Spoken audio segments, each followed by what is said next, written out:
All right, so Lamelo Ball just had a monster clutch performance against the Milwaukee Bucks as the Hornets knocked out a big time win against a struggling Bucks squad that was unhealthy in this particular game. I do want to include that, but still great late game execution, especially from LaMelo Ball. There was a controversial call late in that game that sent LaMelo to the free throw line, and he was able to knock down the game winning free throws, but still an amazing game. And generally, one thing we have seen this entire season so far for LaMelo Ball is prolific fourth quarter clutch play. As things stand, he is the best fourth quarter scorer in the entire league. On top of that, his production as a scorer this entire season has been the best we have ever seen him be at any point in his career. He is averaging nearly 30 points per game. The splits are looking pretty solid. This is the most efficient he's been from a general field goal percentage standpoint. The three-point shooting is okay, around 36%.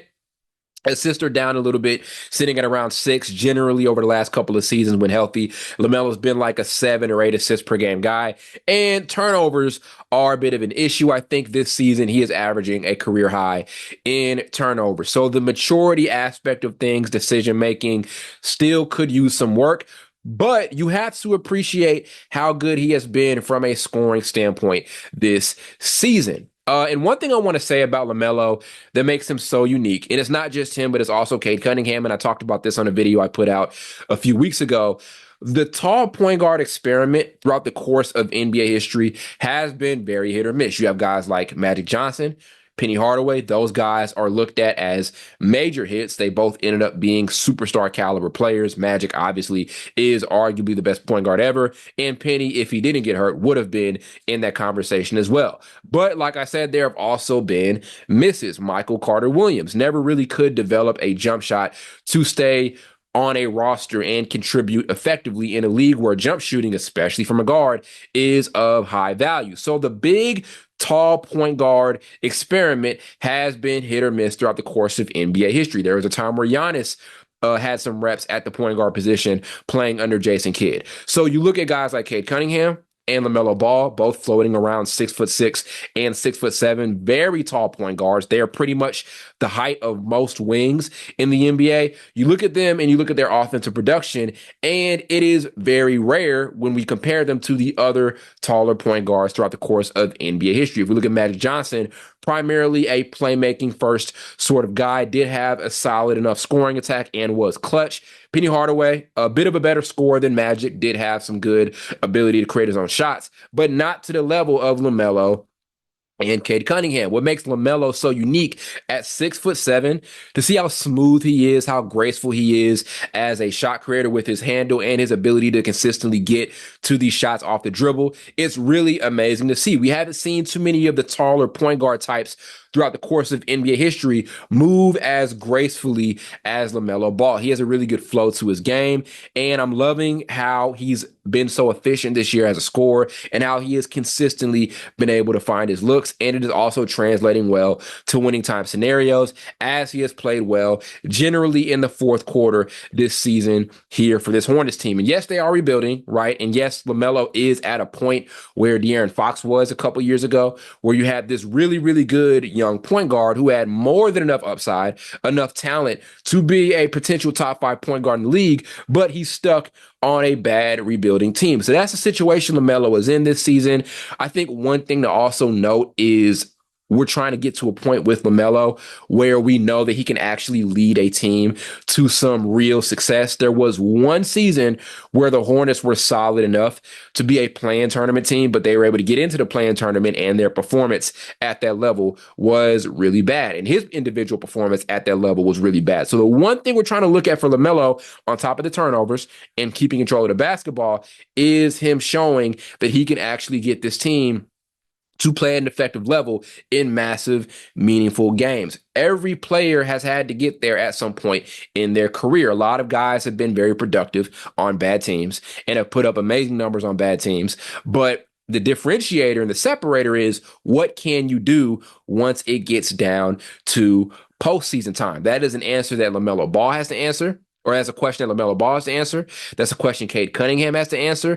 Tyrese Halliburton right now is at that point where, yes, you're putting up these amazing numbers in the regular season, but what are we doing come playoff time? And he did have a solid enough postseason. He wasn't amazing individually, but he was still able to help lead this team to the Eastern Conference Finals, which is really good. They exceeded expectations, but every player gets to that point. And right now with LaMelo, we are at that point. The scoring has been great. The improvement from an efficiency standpoint has been great. The clutch play down the stretch has really been awesome to see from him. But your question becomes, as this season progresses, what is LaMelo Ball's contributions to a winning organization? Can he be a player who can start and contribute effectively on a true contender? Those are legitimate questions to ask. If you have a point guard right now who's a high turnover guy, struggles here and there at times when it comes to efficiency and availability, those are legit questions to ask. So I love to start here from LaMelo Ball. I think it's been more than good enough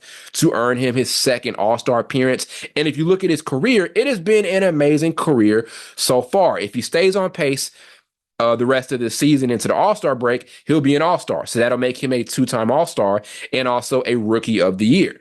So to see LaMelo actually live up to the hype to a certain extent has been great. Like, his path to the NBA was a little uncanny, right? He comes in out of high school, then plays pro ball overseas. People doubted the level of competition that he was playing at that level.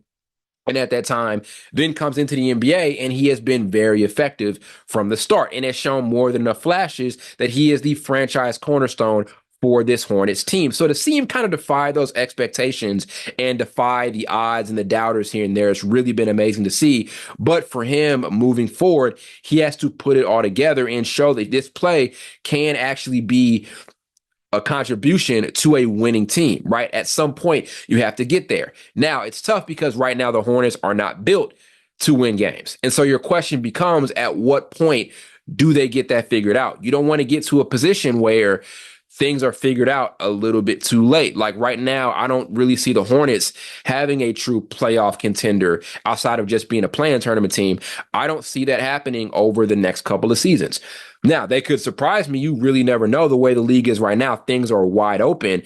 But your question becomes, at what point do the Hornets take things to the next level, right? And at what point does that happen? We don't want to get to a position where LaMelo Ball is maybe 26, 27, still putting up massive numbers on a team that has had no postseason success and no real postseason run. Maybe they get to the playoffs and they're swept in the first round or something like that. Like, maybe that ends up being a situation that's still going to reflect and get looked at with LaMelo like, you're the point guard for this team. You're the guy for this team. At what point is your play going to contribute to true winning and true success in big postseason scenarios? So those are still the questions LaMelo Ball has to ask. What are his contributions to a true winning team? But seeing him improve this season from a scoring standpoint and be one of the most lethal scorers right now across the entire league and the best fourth quarter guy, it has been awesome to see. Hopefully he can stay consistent and stay on top of that. But again, it's been amazing seeing LaMelo come in, put up the resumes put up so far here, and really defy a lot of doubters that had questions about him and his effectiveness as a player once he came into the NBA as a lottery pick. And some of those questions are legitimate, and they're still going to stand here and there. LaMelo still struggles defensively. Like, that is still a massive thing. He'll have moments where he'll show it off, but it's never consistent. And at 6'7", I think that you should be a really, really good defensive player, or at least reliable enough. There are shorter guys at that point guard spot who are more reliable defensively. Perfect example is Stephen Curry. He is putting up massive contributions offensively for his team. He is arguably the best point guard ever and has still been a pretty solid defensive player for the entirety of his career. So can LaMelo add that to his game? So there are still questions for LaMelo that need to be answered, but to see him continue to grow his game and get to a point where he's at now, where he is this amazing fourth quarter performer, amazing clutch guy, and just one of the best scorers right now across the entire league, it's been great. And the Hornets have shown some promise here and there, but as I said, moving forward, we want to see how much LaMelo Ball can actually contribute to winning. The fourth quarter play down the stretch against competitive teams like this competitively built team like the Bucks, that's huge. And generally his clutch his clutch play this season has been great. matched up against good teams. But like I said, it's going to be about him putting it all together and staying consistent and actually getting this Hornets team to a point where we can believe that they can actually be something and be a contender come playoff time. Because guess what? This team, this group has had a really low success percentage when it comes to the postseason, right? Not just this season or where they're at now with this Lamelo Ball era, but throughout the entirety of this franchise's existence, they have really been an inconsistent team. There have been years where they've been great, but there have also been years where they just really couldn't get much done. Like if you look at them throughout the most of the 2000s, not too much has gotten done. There are some good years under Chris Paul for sure, but again, just inconsistency here and there. This team needs to get to a point where they're a consistently great squad. They drafted LaMelo for that reason, and hopefully he can end up getting them to that point at some point in time. Those are the questions, but love how LaMelo has gotten off to a red hot start this season. He has definitely been an all-star, and he's getting himself back in those conversations as a guy that we look at potentially being a top 5 point guard in the NBA at some point in time.